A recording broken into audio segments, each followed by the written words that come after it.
Merci d'être l'invité du jour sur Africa 24. La Guinée en Afrique de l'Ouest se prépare à organiser sa prochaine élection présidentielle en 2015. Mais dans quel contexte?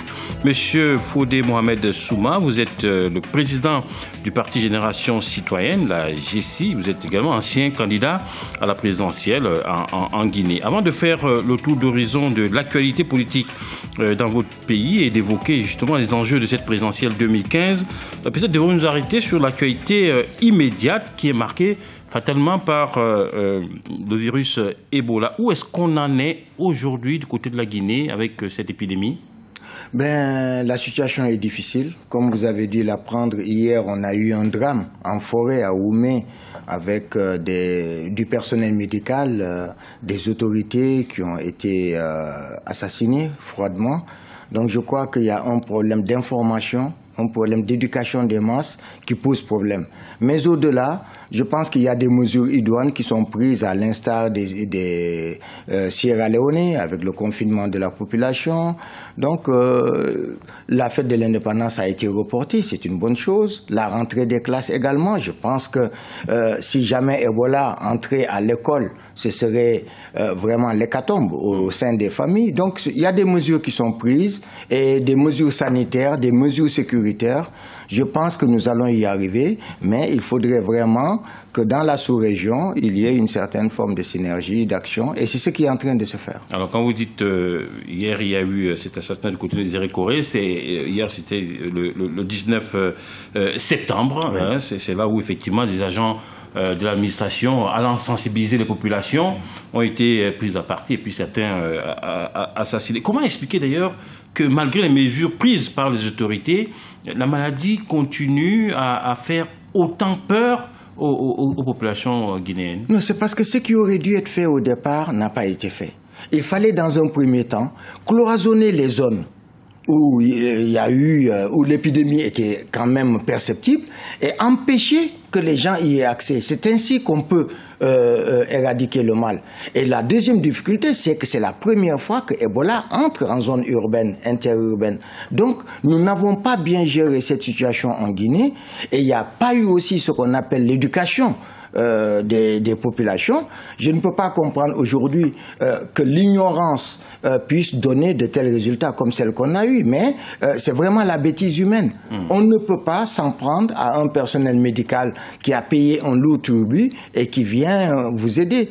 Mais je pense que le gouvernement a sa responsabilité dans la mesure où l'autorité de l'État a toujours été décriée à l'intérieur, surtout dans cette zone. Et c'est pourquoi j'exhorte le président Alpha Condé à s'y rendre, parce qu'il ne le fait jamais, à s'y rendre, afin de pouvoir rassurer les populations et s'enquérir concrètement de ce qui est fait sur le terrain. Les moyens techniques dont nous disposons, la sécurité, parce qu'il ne faut pas que les gens aient l'impression de deux poids, deux mesures. Un autre drame qui touche la Guinée, c'est tout assassinat aussi, il faut le dire, du président du groupe motard de l'UFDG, M. Ouri Diallo, qu'on a retrouvé mort, c'était le 15 septembre. Comment expliquer ce climat de violence? Mais vous savez, il y a d'abord la psychose due à Ebola. Et ce qu'il faut éviter aujourd'hui, c'est que ça dérape dans l'insécurité. L'insécurité, c'est un problème vraiment quotidien en Guinée. Donc aujourd'hui, moi j'en appelle surtout à la classe politique de calmer le jeu. Nous avons une justice, quoi qu'on puisse en dire, qui est là. Eh bien, qu'on laisse cette justice faire son travail, plutôt que d'indexer les fauteurs, plutôt que de basculer, de transformer une affaire criminelle en affaire politique. Mais je trouve que c'est déplorable. Le problème de la sécurité en Guinée est criard dans la mesure où le Guinéen, une fois qu'il est chez lui à 18h, 19h, à la nuit tombée, tout le monde se barricade. Alors, dans ce climat dont vous venez de souligner ici, est-ce que la présidentielle 2015 peut se préparer dans de bonnes conditions? Nous, à la GCI, nous battons pour l'alternance politique. Avec quels moyens? Nous avons participé à vraiment toutes les campagnes, mais au jour d'aujourd'hui, je pense que face à la situation actuelle, il faut un moratoire.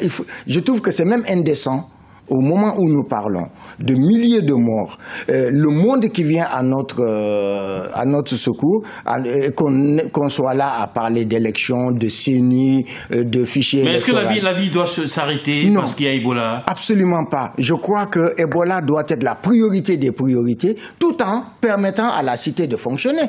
Parce que là, aujourd'hui, nos économies sont en train d'être plombées. Est-ce que l'opposition guinéenne, dont vous faites partie encore, a les moyens justement d'obtenir l'alternance en 2015? Je pense que l'alternance sera immanquable. Tout dépend. Qu'est-ce qui vous permet d'être si affirmatif? Parce que cela fait 4 ans que nous avons vu la gestion du président Alpha Condé. Nous avons vu les résultats qui ne sont pas probants. Nous avons vu le tissu économique, le tissu social qui s'est vraiment fragmenté, voire déchiré. Je pense aujourd'hui que si on doit créer une force alternative, il faut pouvoir faire rêver les Guinéens, il faut pouvoir leur proposer vraiment le véritable changement que moi j'appellerais plutôt la rupture avec les ajustements du passé, et ça demande vraiment l'implication d'une nouvelle génération d'acteurs politiques et surtout intergénérationnels. Je crois aujourd'hui que la Guinée peut vraiment créer une césure avec tout ce qu'on a connu, mais il faut qu'on sache avec qui on peut fonctionner, pourquoi faire et comment le faire. Dernière question, la GECI a été créée en 2009. Ouais. Vous en étiez le candidat à la présidentielle 2010. Absolument. Le prochain congrès de votre mouvement aura lieu en janvier 2015. Absolument. Ça veut dire que vous serez également candidat pour la présidentielle 2015 si elle a lieu en 2015 ? Soyez sûr que j'ai déjà échoué.